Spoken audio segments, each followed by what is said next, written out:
welcome. Thank you for choosing this quiet space, for allowing my journey to become a small part of your time. Settle in, let your surroundings soften, and perhaps close your eyes for a moment. My name is Silas.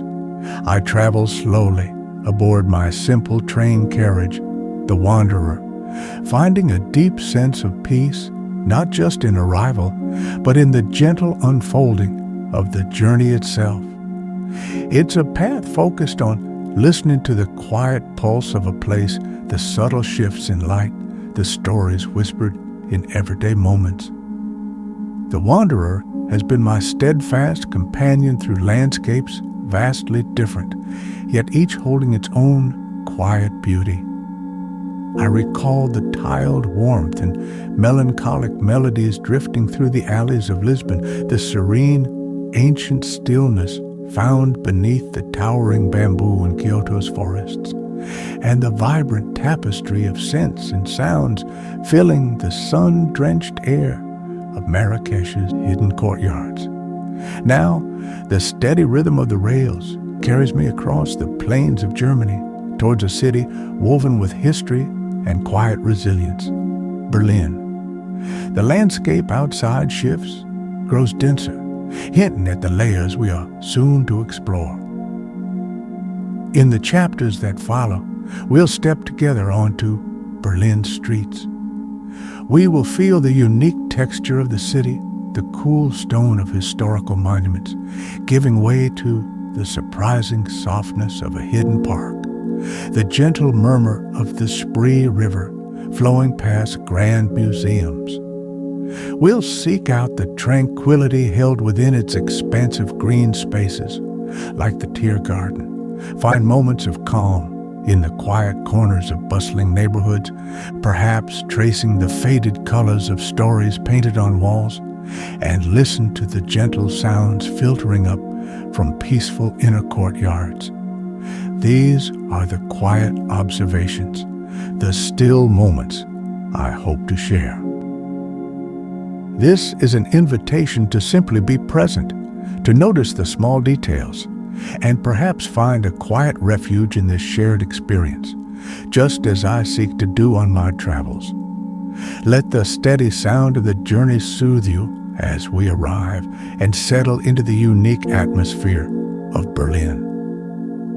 If this gentle pace and quiet exploration resonates with you, please consider liking this recording or subscribing to the channel, joining me as the Wanderer continues its journey. For now, let us begin. Chapter 1. Towards the Spree. The gentle sway of the Wanderer is a familiar rhythm, a constant companion against the changing backdrop outside my window. Germany unfolds in neat lines and ordered landscapes, a contrast to the wilder terrains left behind weeks ago. Forests, thick with pine and birch, give way to wide, flat fields, occasionally marked by the sharp steeple of a distant village church or the slow turn of a modern wind turbine. The light has a different quality here, paler, softer, even under the midday sun.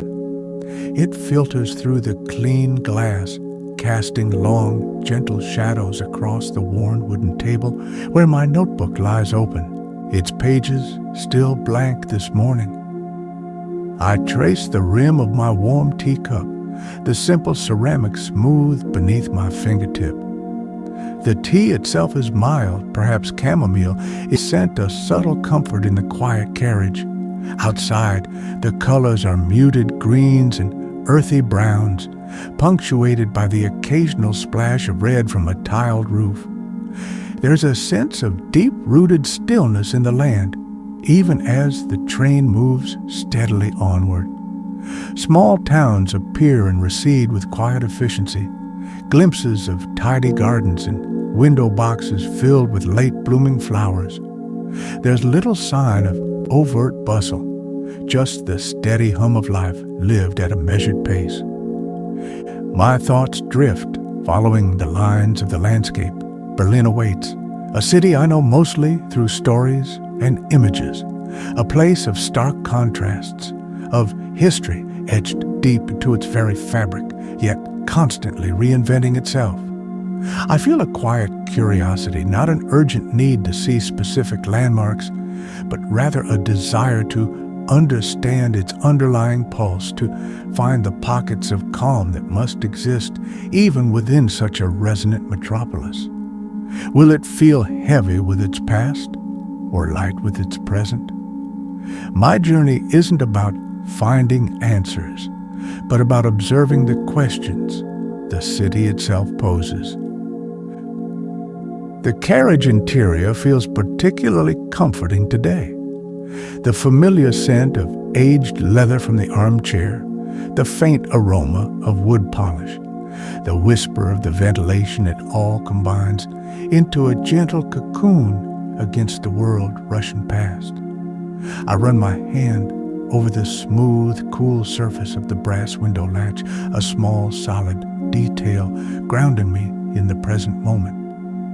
The rhythmic clickety-clack of the wheels on the track is a soothing mantra, a sound that has lulled me across continents, marking the passage of time and distance, not in hours, but in shared moments of quiet observation.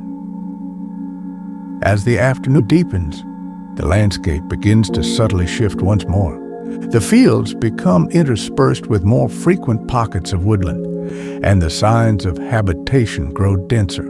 Industrial buildings appear neat and functional, followed by the first hints of suburban sprawl rows of houses, lines of cars on nearby roads.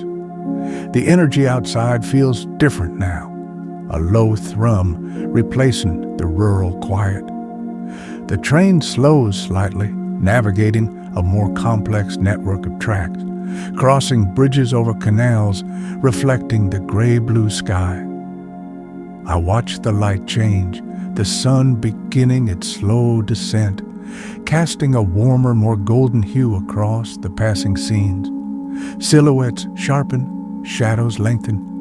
Small details catch my eye.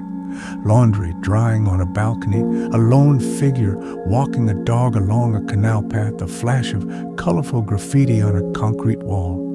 These are the first fragments of Berlin's everyday life, offered up in fleeting glimpses. I feel no need to interpret them, simply to notice their presence, to acknowledge the intricate tapestry of human activity unfolding. My notebook remains open, but I don't feel the urge to write just yet. Instead, I lean my head back against the soft fabric of the chair, content to simply watch and absorb. There is a unique feeling in these moments just before arrival, a blend of anticipation and peaceful transition. The known comfort of the wanderer holds me, while the unknown possibilities of the city ahead gently pull me forward. It's a liminal space suspended between departure and destination, and I savor its quiet ambiguity. The train slows more noticeably now, the sounds of the city becoming more distinct, the distant siren, the rumble of unseen traffic, the closer sounds of other trains passing. Lights begin to flicker on in windows, casting warm squares against the deepening twilight. Soon, the vast structure of the Hauptbahnhof will envelop us.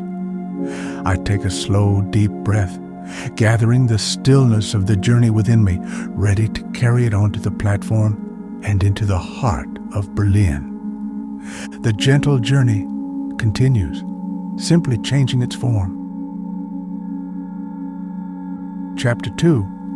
Arrival at Hauptbahnhof. The final approach is smooth, the wanderer gliding into the immense structure of Berlin Hauptbahnhof. The sounds change instantly as we move beneath the station's vast roof.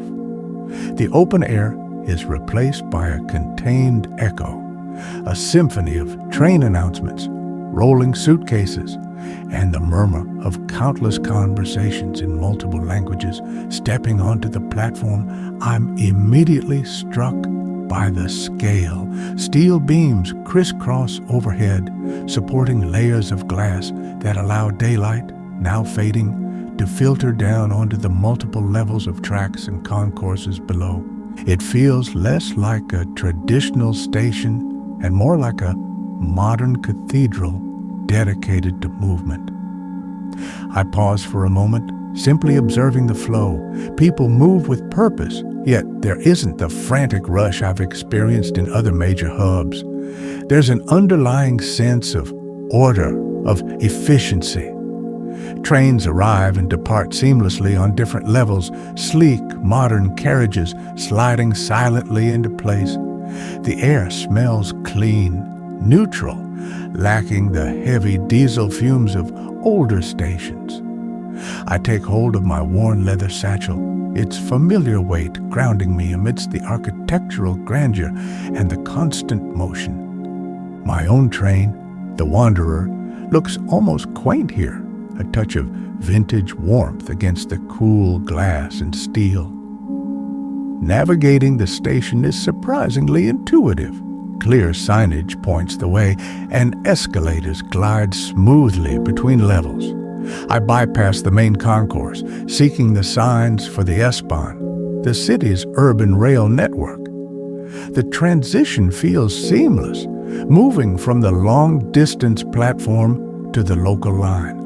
Waiting for the S-Bahn, I stand near a large window overlooking a part of the city. I see the Reichstag building in the distance, its glass dome catching the last light, and the Spree River flowing nearby. History and modernity coexist, side by side, a theme I already sense is central to Berlin. The S-Bahn arrives promptly, its doors opening with a soft hiss. Inside, it's clean and relatively quiet. I find a seat by the window and watch as we pull away from Hauptbahnhof. The journey offers fleeting glimpses of the city, stark government buildings, stretches of green parkland, older apartment blocks standing next to contemporary structures. Bridges carry us over canals, their dark water reflecting the emerging city lights. It's a mosaic of architectural styles and urban textures, hinting at the complex layers I hope to explore more slowly in the coming days. My stop approaches Prenzlauer Berg. The name itself sounds gentle, promising leafy streets. Stepping off the S-Bahn onto a smaller, quieter platform feels like entering a different Berlin already. The air here seems calmer, carrying the scent of damp earth from nearby trees and perhaps the faint aroma of baked bread from a local shop. The evening is cool, pleasant. I check the simple map I printed, noting the street names, and begin walking, my footsteps echoing softly on the pavement. The streets are lined with tall, elegant buildings, the Altbau apartments I'd read about. Many have ornate facades, balconies adorned with ironwork, and large wooden doors leading into unseen courtyards. Though it's evening, the neighborhood feels peaceful, not deserted. People stroll along the pavements. Cyclists glide past quietly. Lights glow warmly in ground floor windows, revealing glimpses of cozy interiors, bookstores, small restaurants, living rooms. There's a tangible sense of community, of lives lived behind these historic walls. I find the building number easily. It's a handsome structure, perhaps 100 years old, its pale yellow facade softened by the twilight. Pushing open the heavy main door, I step into a tiled entryway. Ahead lies the famed Hinterhof, the rear courtyard. It's surprisingly green, with several large trees, bicycle racks tucked neatly away, and windows looking down from the surrounding apartments. The sounds of the street are instantly muffled here, replaced by a profound sense of quiet enclosure. Following the instructions provided, I locate the correct apartment entrance and climb the wide wooden staircase. The scent of old wood and perhaps beeswax polish fills the stairwell. Finding the door, I turn the key, the lock clicking softly. Stepping inside feels like shedding the journey and truly arriving. The space within awaits, holding the promise of rest, reflection, and a temporary anchor in this vast, intriguing city. The first still moments in Berlin are beginning. Chapter 3. Courtyard Calm. The apartment door closes behind me with a quiet click, muffling the already subdued sounds of the stairwell.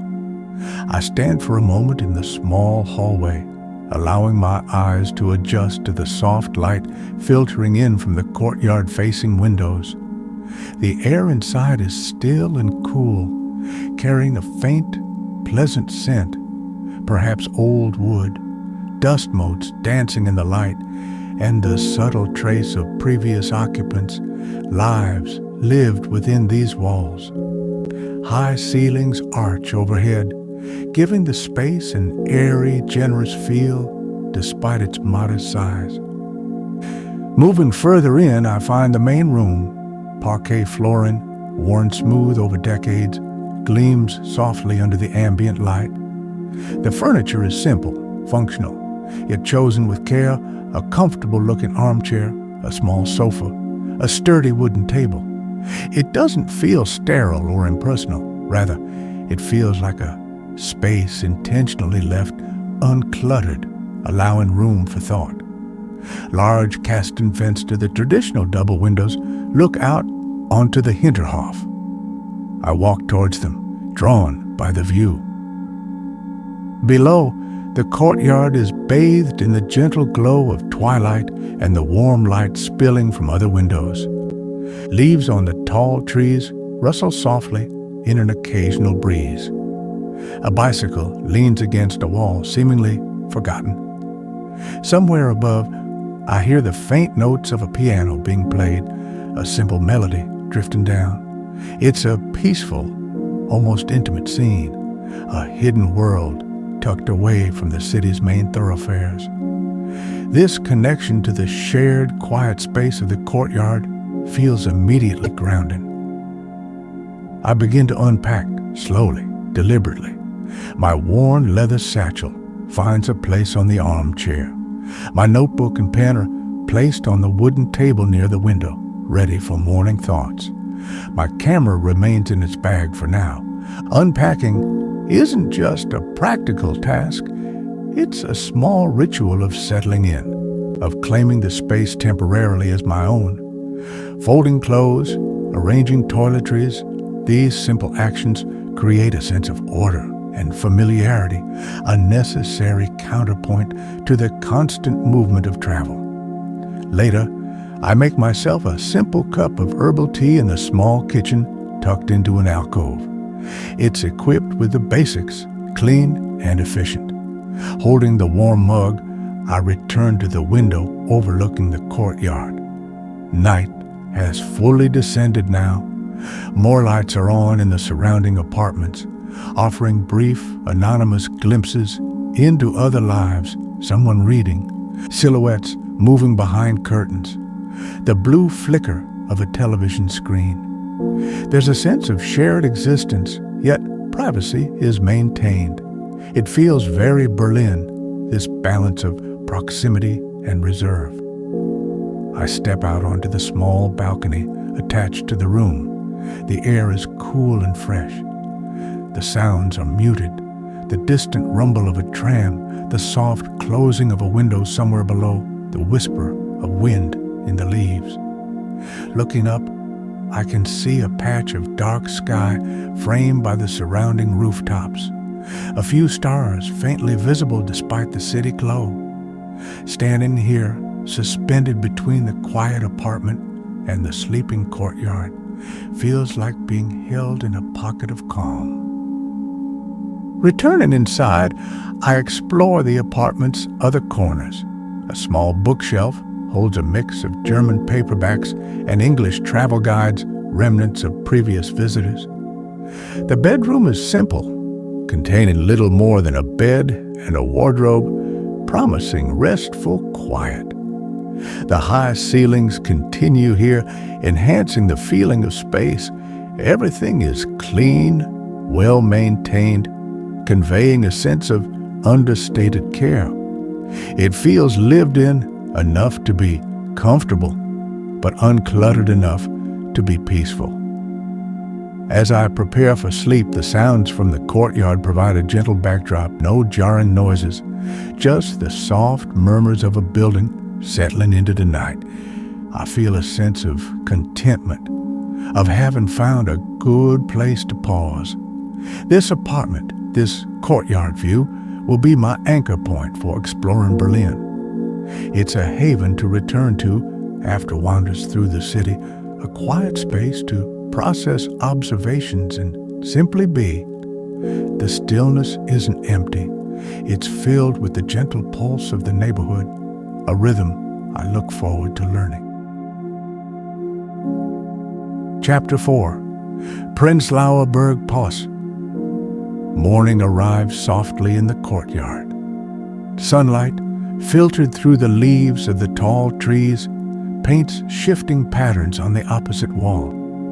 The sounds are gentle, the distant chime of a church bell, the clatter of a recycling bin being moved, the cheerful chatter of children heading to school. I sit at the wooden table by the window, sipping hot tea and watching the courtyard slowly awaken. There's no rush, no sense of urgency. The day unfolds at its own pace, and I feel content to simply observe its beginning. Later, I step out into the streets of Prenzlauer Berg. The air is crisp and clear, carrying the scent of damp pavement and brewing coffee from nearby cafes.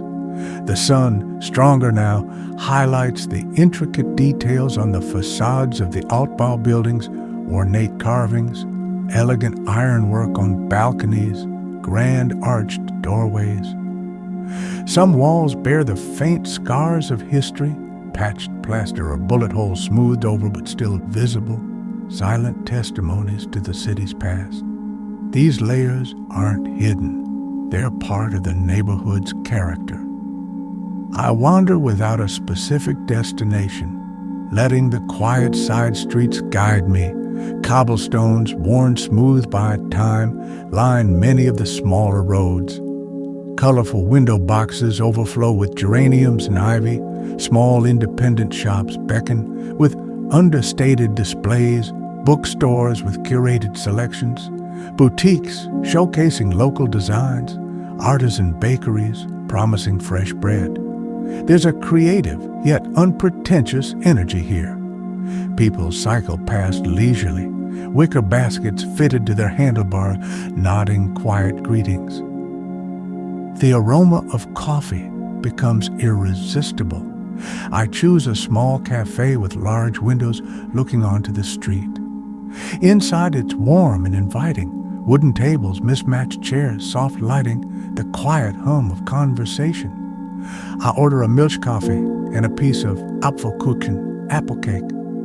The tradition of Kaffee und Kuchen, coffee and cake, feels like a gentle pause built into the day, an invitation to slow down and savor the moment.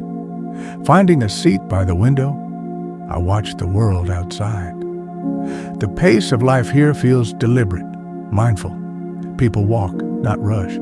They sit in cafes, reading actual newspapers, or talk quietly, not just grabbing takeaway cups. Parents push strollers, stopping to chat with neighbors. There's a sense of community visible in the easy interactions and the well-tended public spaces, small squares with benches, miniature gardens planted around tree bases. It feels like a neighborhood where people genuinely live, not just pass through. I take out my notebook, not to write extensively, but just to capture a few details, the pattern of the cobblestones, the specific shade of blue on a painted door, the friendly smile of the barista. Sketching lightly, I focus on the lines and textures, translating the visual calm onto the page. The warm coffee cup grounds me, its heat seeping into my hands. The cake is simple and delicious, tasting homemade. It's a moment of quiet contentment, surrounded by the gentle rhythm of the neighborhood. Leaving the cafe, I continue my stroll. I notice the prevalence of green spaces, even small ones. Tiny parks appear unexpectedly between buildings, offering benches under shady trees. Balconies are miniature gardens, overflowing with plants. And everywhere, the Hinterhofe, the inner courtyards, offer glimpses of hidden green sanctuaries, shared spaces fostering a sense of quiet retreat within the urban block. This integration of nature feels essential to the neighborhood's peaceful atmosphere. As midday approaches, the streets become slightly busier, but the pace remains unhurried.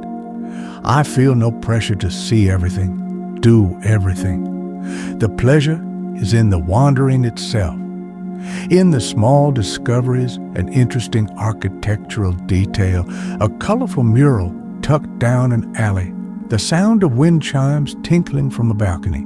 Prenzlauer Berg reveals itself slowly, rewarding quiet observation. It's a neighborhood that invites you to breathe deeply and simply be present within its gentle embrace. Chapter 5. Tiergarten. Stillness. Entering the Tiergarten feels like stepping through a portal. The sounds of the city, the traffic on the Strasse des 17, Uni, which bisects it, the distant sirens begin to fade almost immediately, replaced by the rustling canopy of leaves overhead and the crunch of gravel underfoot. The scale is immense, a vast expanse of green, stretching out in all directions, threaded with winding paths, canals, and hidden ponds. It's more than just a park. It feels like a true urban forest, a lung for the city. I follow a path that curves away from the main road, drawn deeper into the park's interior. Tall trees, oak, beech, linden form a dense ceiling, filtering the sunlight into dappled patterns on the forest floor. The air is cooler here, carrying a rich, earthy scent of damp soil, decaying leaves, and growing things. Birdsong echoes through the trees, a complex chorus replacing the urban hum. Squirrels dart across the path, pausing momentarily before disappearing into the undergrowth. There are other people here, but the park absorbs them easily. Cyclists glide past silently on designated lanes, joggers pad softly along the trails, couples stroll hand in hand. Yet, finding solitude is effortless. I veer off onto a smaller, less trodden path, finding myself quite alone amidst the towering trees. The silence isn't absolute, but it's profound, the gentle sounds of nature reclaiming the space, punctuated only by the distant, muted drone of the city beyond the green buffer. I come across a small, still pond, its surface reflecting the surrounding trees and the blue sky like a dark mirror. Ducks glide across the water, leaving barely a ripple. A heron stands motionless at the edge, patiently watching for fish. I find a weathered wooden bench positioned perfectly under a large oak tree facing the water. Sitting here feels like settling into a deep calm. I close my eyes for a moment, simply listening, the gentle lapping of water against the bank, the buzz of insects, the sigh of the wind in the leaves. Opening my eyes, I focus on the details, the intricate texture of the oak bark, grooved and ancient. The delicate veins on a fallen leaf resting on the bench beside me. The way sunlight catches the iridescent feathers on a duck's head. The slow drift of clouds reflected in the pond. Observing these small wonders requires a slowing down, a shift in focus from the grand scale to the miniature marvels that make up the whole. It's a mindful practice finding beauty in the commonplace. Time seems to lose its urgency here. I sit on the bench for what might be minutes or much longer, simply absorbing the tranquility of the scene. Thoughts come and go, but I don't cling to them. The peacefulness of the environment encourages a similar stillness within. It's a reminder of the restorative power of nature, its ability to soothe the mind and provide perspective. Even within a city marked by such intense history and constant change, this vast pocket of enduring natural beauty offers solace and continuity. Eventually, I rise and continue my walk, feeling refreshed and centered. I pass by statues half hidden in alcoves of greenery, cross small arching bridges over quiet canals, and wander through open meadows where people are relaxing on blankets, reading, or simply enjoying the sun. The Tiergarten serves many purposes: recreation, remembrance, retreat, but its underlying gift is this pervasive sense of peace, available to anyone who steps within its bounds and allows themselves to slow down. As I begin to make my way towards the edge of the park, the city sounds gradually re-emerge. The transition is gentle, not jarring.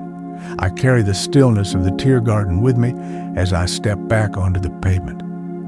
The trees remain visible behind me, a constant reminder of the green heart beating silently within Berlin. That deep quiet, the feeling of cool air and dappled sunlight, lingers, a soothing counterpoint to the urban rhythm I now rejoin.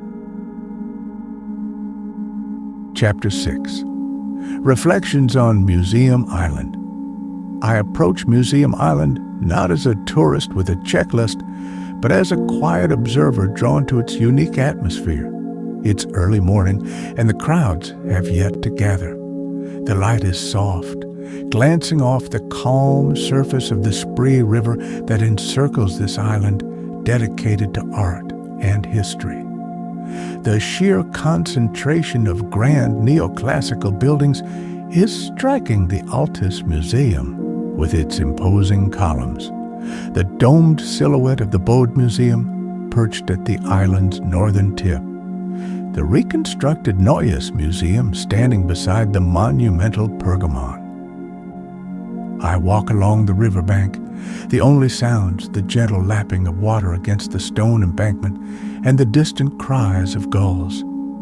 The air feels cool and clean, carrying the scent of the river and damp stone. The buildings themselves seem to hold a quiet reverence, their ornate facades reflecting centuries of accumulated knowledge and artistic endeavor. I don't feel the need to rush inside. The experience begins here, on the outside, absorbing the sense of place. Pausing on the Montbijou Bridge, I look back at the Bode Museum. Its Baroque curves meet the water gracefully, its reflection shimmering on the surface. Pigeons roost in the alcoves of its stone facade. There's a feeling of timelessness here, a connection to generations past who walked these same paths, gazed upon these same structures. The scale is humbling, reminding me of the enduring power of human creativity and the effort to preserve its legacy. I wandered through the Kolonnadenhof, the colonnaded courtyard behind the Neues Museum and Alte Nationalgalerie. The towering columns create a play of light and shadow, framing views of the surrounding buildings. It feels like an outdoor room, a space designed for contemplation. A few early visitors sit on benches reading or simply gazing at the architecture. I find an empty spot and sit for a while listening to the quiet murmurs of the awakening city filtering in from beyond the island. My gaze drifts over the details, the intricate carvings above a doorway, the weathered texture of sandstone, the precise lines of the columns marching in formation. Each element speaks of craftsmanship, of intention. Even the spaces between the buildings feel deliberate, designed to create vistas and transitions. I think about the layers of history contained within these walls, antiquities from across the globe, masterpieces of European painting, artifacts telling stories of human civilization. The weight of it all is palpable, yet the atmosphere remains serene. I watch a tour boat glide slowly down the Spree, its passengers looking up at the museum buildings. From their perspective, the island must appear as a magnificent spectacle. From my vantage point on the bench, it feels more intimate, a place for quiet reflection. I appreciate the stillness before the main rush of the day begins, this brief window where the island seems to hold its breath, allowing its inherent character to surface without distraction. My focus isn't on specific exhibits or historical facts today, but on the feeling the place evokes a sense of continuity, of accumulated wisdom, of beauty preserved against the passage of time. It's a reminder that even in a city known for its fractures and reconstructions, there are anchors of cultural heritage that endure, offering perspective and a connection to a broader human story. The quiet grandeur of Museum Island serves as a powerful counterpoint to the city's more tumultuous narratives. As more people begin to arrive, the atmosphere shifts subtly. The quiet reverence remains, but it's now overlaid with a gentle buzz of anticipation. I rise from the bench, feeling grateful for the peaceful moments spent in contemplation. Leaving the island, crossing back over the Spree, I carry with me the impression of monumental stillness, the cool touch of stone under the morning light, and the silent stories held within those hallowed walls. Chapter 7. Canal Water, Quiet Steps. Today I find myself drawn to the Landwehr Canal, choosing a stretch in Kreuzberg known for its slightly bohemian, laid-back atmosphere. Unlike the grand Spree flowing around Museum Island, the canal feels more intimate, more integrated into the fabric of daily life. I start my walk where a small park meets the water's edge, under the shade of weeping willows whose branches dip towards the surface. The pace immediately slows, dictated by the gentle flow of the dark green water. The towpath is wide enough for pedestrians and cyclists, but there's no sense of hurry. People amble along, some walking dogs, others simply enjoying the waterside perspective. Cyclists pass with a soft whirring sound, often nodding a greeting. The canal itself is relatively quiet. Occasionally, a long, low barge motors past slowly, or a colorful tour boat filled with passengers observing the shoreline. The main sound is the soft lapping of water against the concrete banks and the rustle of leaves in the trees lining the path. Colorful houseboats are moored along sections of the canal, each one unique.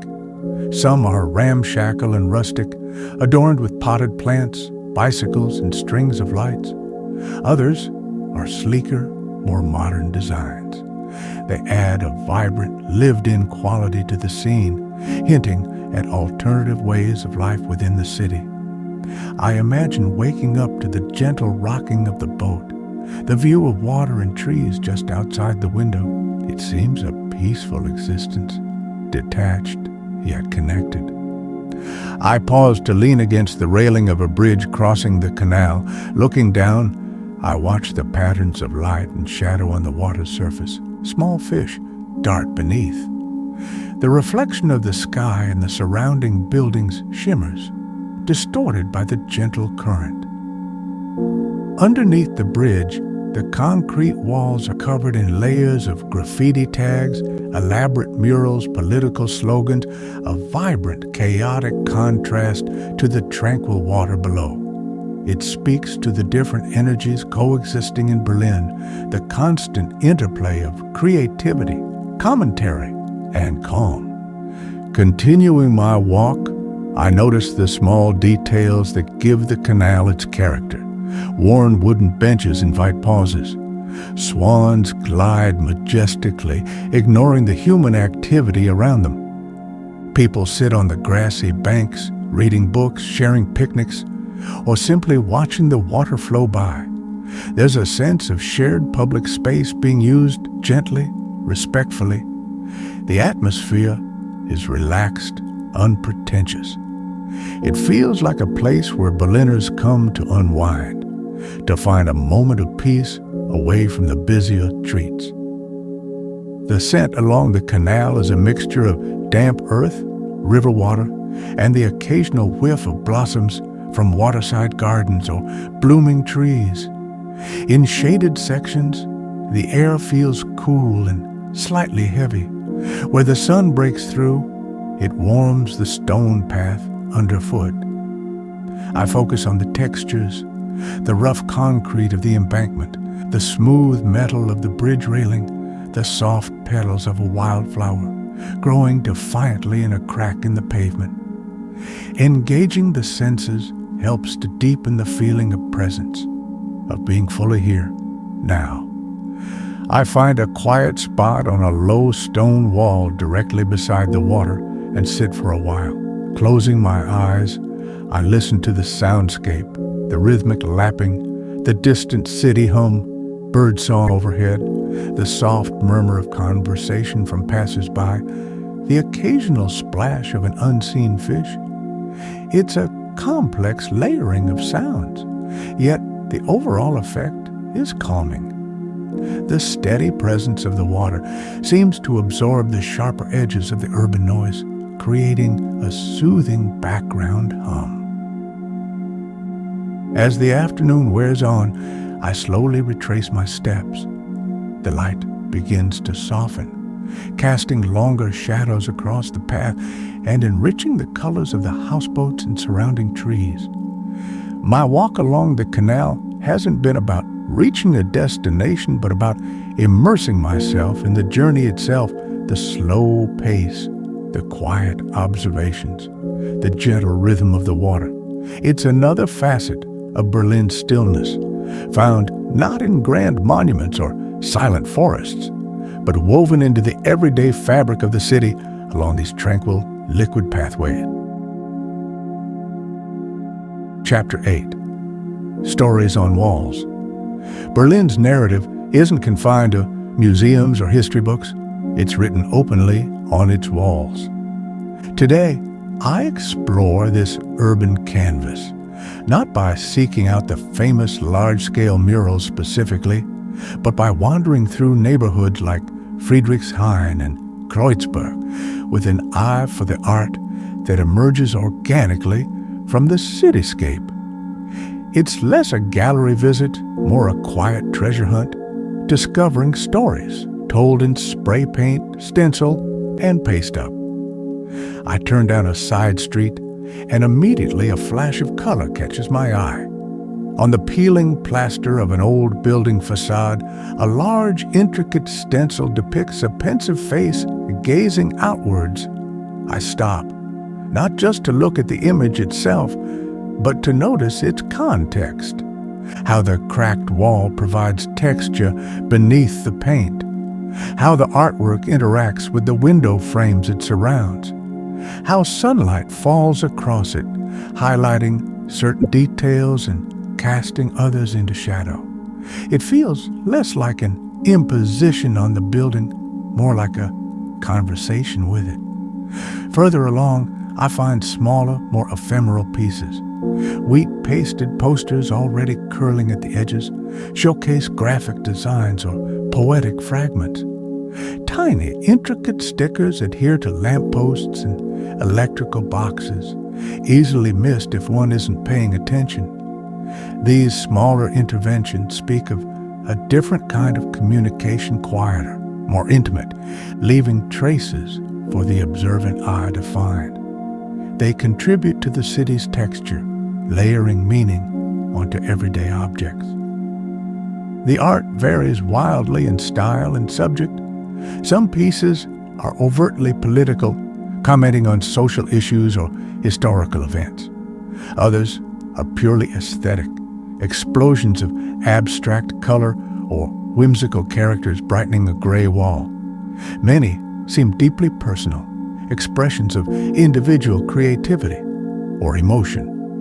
What strikes me is the sheer democratic nature of it all. The city is an open gallery, accessible to anyone with a message or an image to share, however temporary its existence might be. I find a particularly compelling piece covering the side of a lower building near a small park. It's a complex mural blending photorealistic elements with fantastical creatures rendered in vibrant hues. I sit on a nearby bench, ostensibly to rest, but really to spend time with the artwork. I notice the skill involved, the layering of colors, the way the artist used the shape of the wall itself. But more than the technique, I contemplate the story it might be telling. The feeling it evokes a sense of urban mythology, of dreams and realities colliding. Observing street art requires a different kind of looking. It's not just about appreciating the finished piece, but about understanding its relationship to its environment. How does it fit within the streetscape? Does it clash or harmonize with the surrounding architecture? What does the choice of location say? Is it hidden away, meant for discovery, or boldly displayed for all to see? These questions add depth to the viewing experience, turning a simple walk into a form of urban interpretation. There's also a palpable sense of impermanence. Some pieces are clearly weathered, faded by sun and rain. Others might be painted over tomorrow, replaced by new layers of art, or erased entirely. This transient nature gives the art a unique energy, a feeling of being alive, constantly changing, reflecting the city's own dynamic character. It encourages appreciation in the present moment, knowing that this particular configuration of paint, wall, and light might never exist in quite the same way again. As I walk, I realize the street art isn't just decoration, it's a dialogue. It's the city talking to itself, its inhabitants leaving messages, asking questions, sharing beauty, expressing dissent.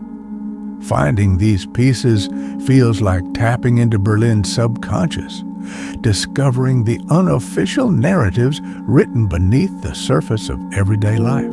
It's a reminder that stories exist everywhere, not just in designated places, but woven into the very fabric of the streets, waiting to be seen by those who take the time to look closely.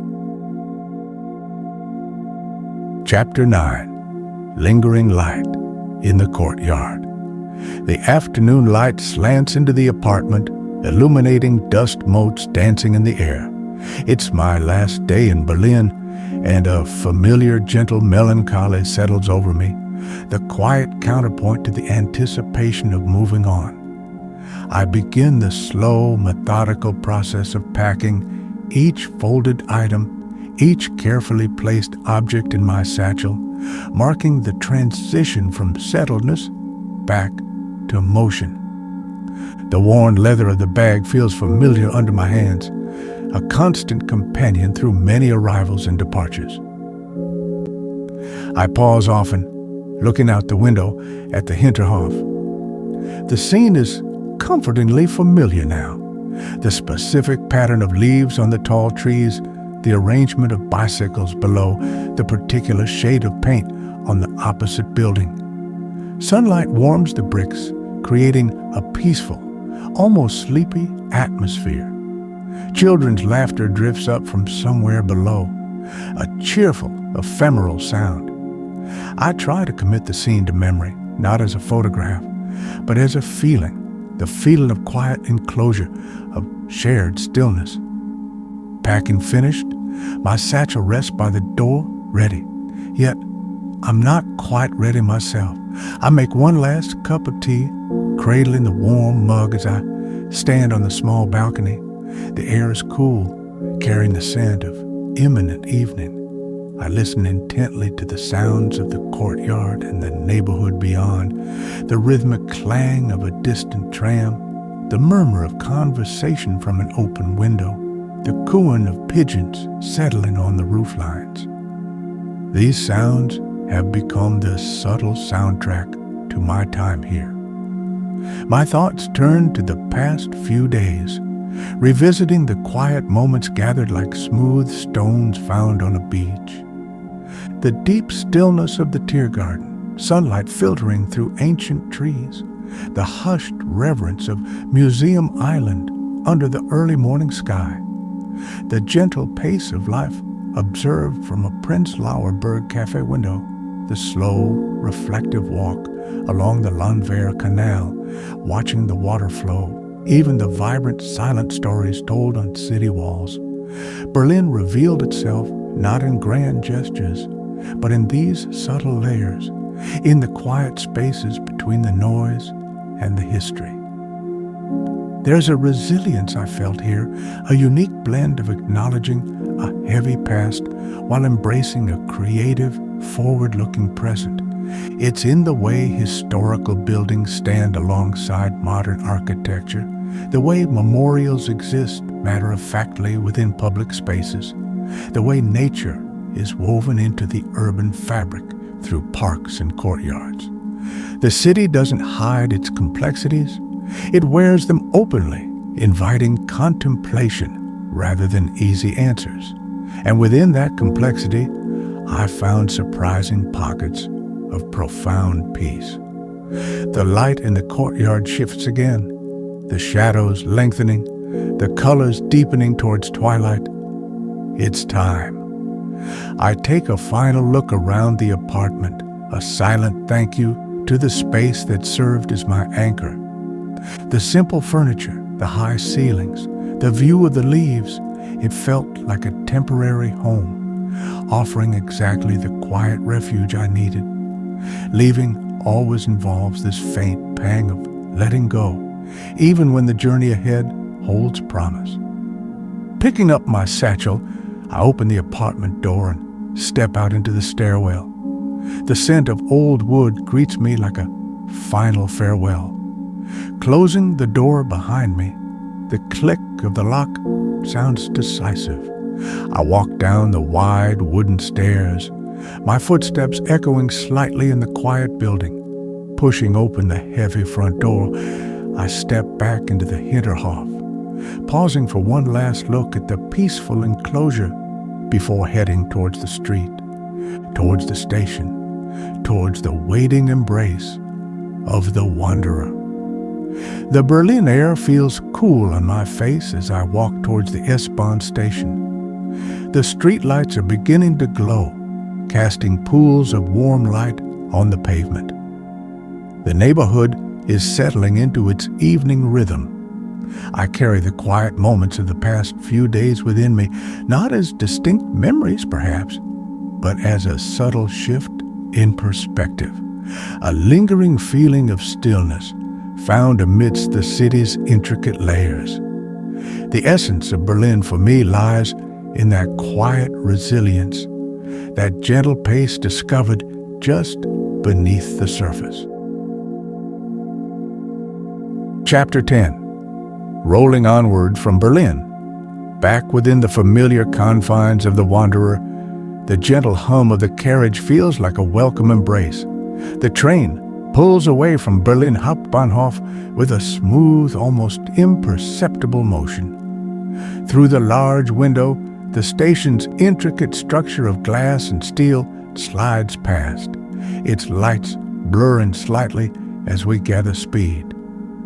The city unfolds outside, familiar landmarks receding into the twilight, the golden glow of the Brandenburg Gate in the distance, the sharp silhouette of the Fernsehturm TV tower against the darkening sky.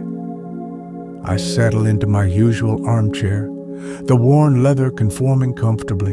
The rhythmic clickety-clack of the wheels on the tracks begins its steady beat, a soothing sound that signals the transition back into the journey itself.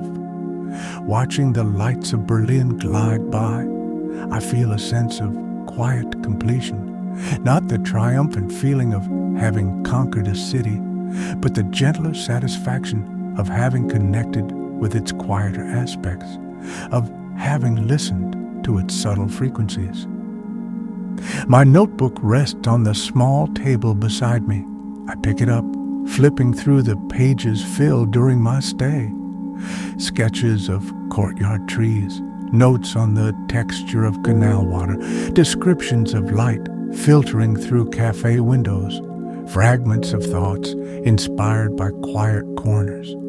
These aren't exhaustive records, but rather impressions, attempts to capture the feeling of those still moments.